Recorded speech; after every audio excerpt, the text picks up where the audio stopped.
اعوذ باللہ من الشیطان الرجیم بسم اللہ الرحمن الرحیم الحمد للہ رب العالمین الصلاۃ والسلام علی محمد وعلی آلہ وسلم۔ انشاءاللہ آج ہم سورہ یونس کے 7ویں رکوع کا مطالعہ کریں گے۔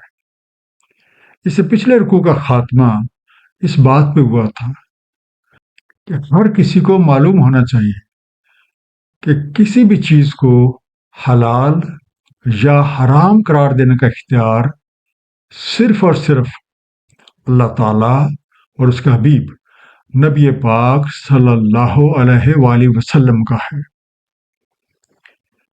جو لوگ خود سے کچھ باتیں گھڑ کے انہیں اللہ تعالیٰ کی طرف منسوب کرتے ہیں، گھاٹے کا سودا کرتے ہیں، کیونکہ اگر انہیں یوم قیامت پر ایمان ہوتا تو وہ کبھی بھی ایسی حرکت نہ کرتے۔ در حقیقت اللہ تعالیٰ لوگوں پہ فضل ہی فرماتے ہیں، لیکن اکثر لوگ ناشکری کیے بغیر نہیں رہتے۔ اس دعا کے ساتھ کہ اللہ تعالیٰ اپنے حبیب نبی پاک صلی اللہ علیہ وسلم کے طفیل ہم سب کو قرآن کریم کا صحیح مفہوم عطا فرمائیں۔ آئیے مطالعہ قرآن کا آغاز کرتے ہیں۔ سورہ یونس رکوع نمبر 7، جو کہ آیات 61 سے 70 پہ مشتمل ہے۔ بسم اللہ الرحمن الرحیم۔ وما تکون فی شان، اور نہیں ہوتے آپ کسی شان میں، وما تتلو منہ من قرآن، اور نہ تلاوت کرتے اس میں سے کچھ قرآن، ولا تعملون من عمل، اور نہیں کرتے تم کوئی عمل، الا کنا علیکم شہودا اذ تفیضون فیہ، مگر ہم ہوتے ہیں شاہد تم پہ جب تم مشغول ہوتے ہو اس میں۔ وما یعزب عن ربک من مثقال ذرۃ فی الارض ولا فی السماء، اور نہیں تمہارے رب کی دسترس سے باہر کوئی ذرہ زمین میں اور نہ آسمان میں۔ ولا اصغر من ذالک ولا اکبر الا فی کتاب مبین، اور نہ کوئی اس سے چھوٹا اور نہ کوئی بڑا مگر وہ کتاب مبین میں ہے۔ تفیضون، آپ مشغول ہوتے ہیں، یو آر انگیجڈ۔ یعزب، پہنچ سے باہر، آؤٹ آف ریچ۔ کتاب مبین، کتاب مبین کائنات کا یکجائی پروگرام ہے۔ اس کتاب میں رب ذوالجلال نے اس کائنات کے تخلیقی منصوبوں کی وہ تمام جزیات محفوظ فرما دی ہیں جن کے تحت یہ کائنات بنی ہے، اور کن کے نتیجے میں فیکون کی مکمل تفصیلات بھی اس میں مرقوم ہیں، یعنی وہ اصول اور فارمولے جن کے تحت یہ کائنات چل رہی ہے۔ یہ آیت مبارکہ اس بات پہ دلالت ہے کہ ہم چاہے کسی بھی حالت میں ہوں یا کوئی بھی کام سر انجام دے رہے ہوں، ہم ہر وقت اللہ تعالیٰ کی نگاہ میں ہیں۔ ہماری کوئی بھی چھوٹی سے چھوٹی حرکت ان سے پوشیدہ نہیں ہے۔ لفظ ذرہ، اس کا ترجمہ عام طور پہ ایٹم کیا جاتا ہے۔ ایٹم یونانی زبان کا لفظ ہے اور اس کا مفہوم کسی چیز کے ناقابل تقسیم ہونے کے ہے۔ چند صدیاں پہلے سائنسدان اس نتیجے پہ پہنچے تھے کہ مادہ در حقیقت مختلف ایٹموں کے اکٹھے ہونے کی وجہ سے وجود میں آتا ہے۔ 20ویں صدی میں تحقیق آگے بڑھی اور اس بات کا سراغ لگایا گیا کہ ایٹم ناقابل تقسیم نہیں ہے، بلکہ اس میں ایک نیوکلیس ہے جس کے ارد گرد الیکٹران یعنی منفی چارج کے حامل ذرات گردش کرتے ہیں۔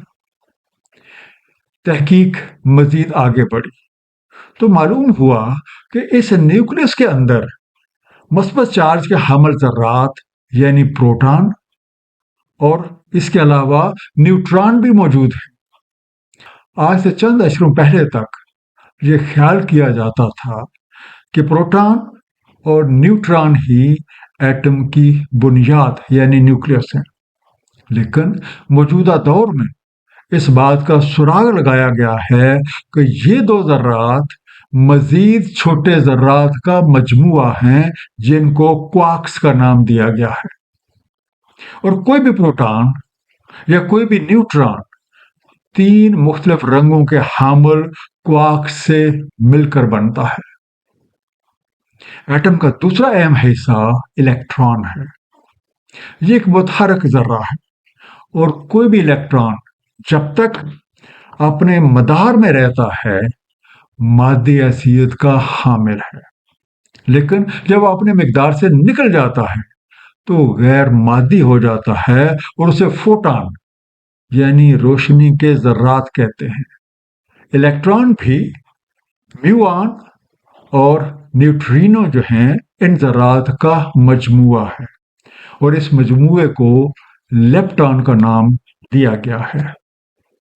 آج سائنس جن چیزوں کی نشاندہی کر رہی ہے وہ اللہ تعالیٰ کی کتاب میں آج سے 14 صدیاں پہلے ہی بیان کر دی گئی تھی، جو کہ اس کتاب کے رب کریم کی طرف سے ہونے کا ایک ناقابل تردید ثبوت ہے۔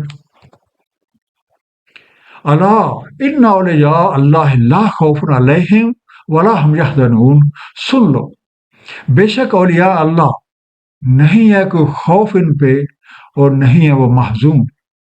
نہ الذین آمنوا وکانوا یتقون، اور جو ایمان لاتے ہیں اور تقوی کرتے ہیں۔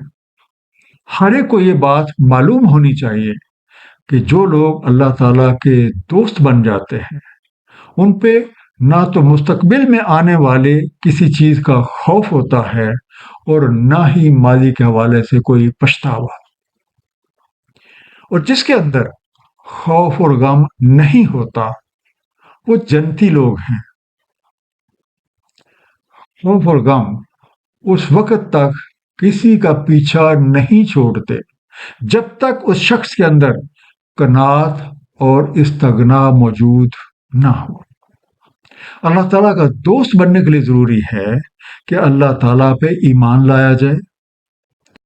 اللہ تعالیٰ کا دوست بننے کے لیے ضروری ہے کہ اللہ تعالیٰ پہ ایمان لایا جائے، اپنا دامن ہر طرح کی نافرمانیوں سے بچایا جائے، راضی با رضا رہا جائے، اور ہر کام کے رف اللہ کیا جائے، اور ایسے کام کیے جائیں جو اللہ تعالیٰ کر رہے ہیں۔ اور ان میں سے سب سے نمایاں چیز اللہ تعالیٰ کی مخلوق کی بلا لحاظ مذہب و ملت اور رنگ و نسل خدمت ہے۔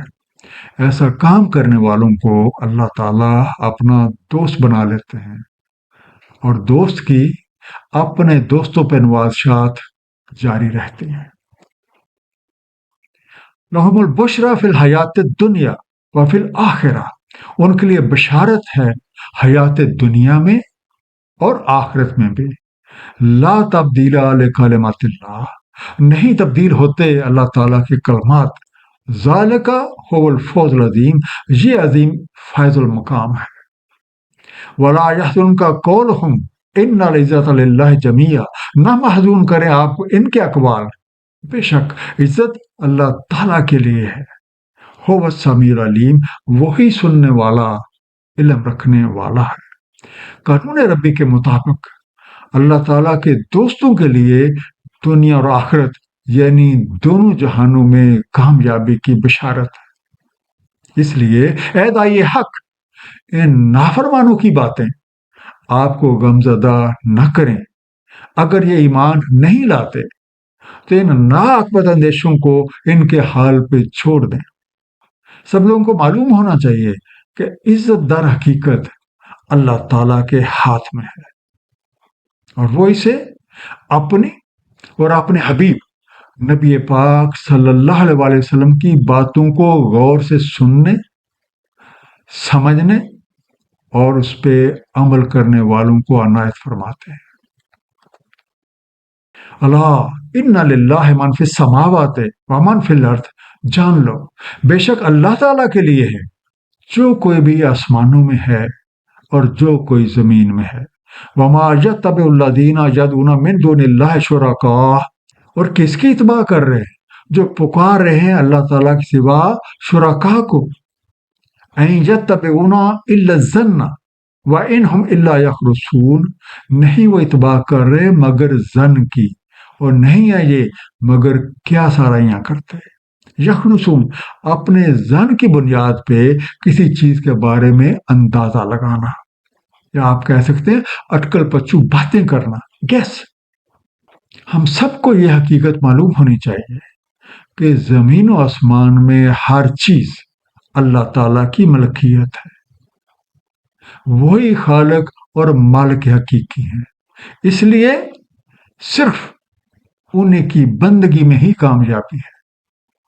جو لوگ اللہ تعالیٰ کو چھوڑ کے دوسرے شرکاء کو اپنی مدد اور حاجت روائی کے لیے پکارتے ہیں، وہ محض بے سند اور بے حقیقت باتوں کے پیچھے پڑے ہوئے ہیں، اور وہ صرف اپنے ہی قائم کردہ مفروضوں پہ تکیہ کیے ہوئے ہیں. ان کے بنائے ہوئے شریک اللہ تعالیٰ کے حضور ان کے کسی کام نہیں آ سکتے.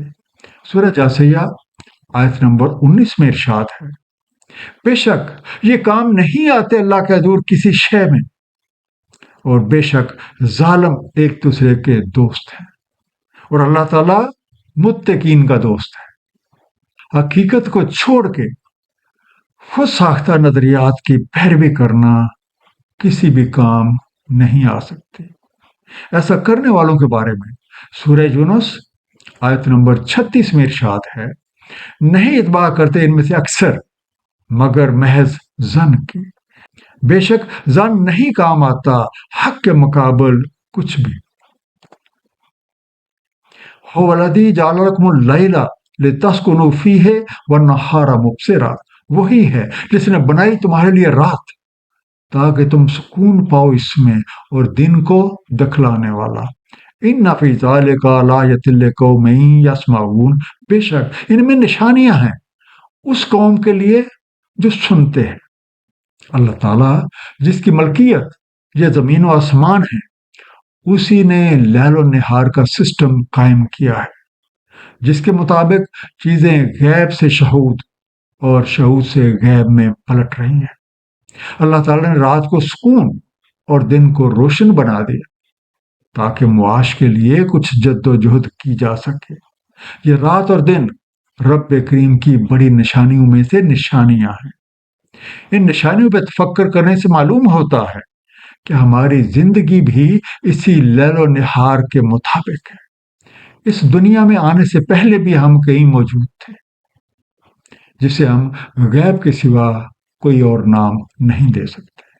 پھر اس دنیا میں آ گئے اور کچھ عرصہ یہاں گزار کے ہم ایک اگلے جہان میں چلے جائیں گے جسے ہم غیب کے سوا کوئی اور نام نہیں دے سکتے.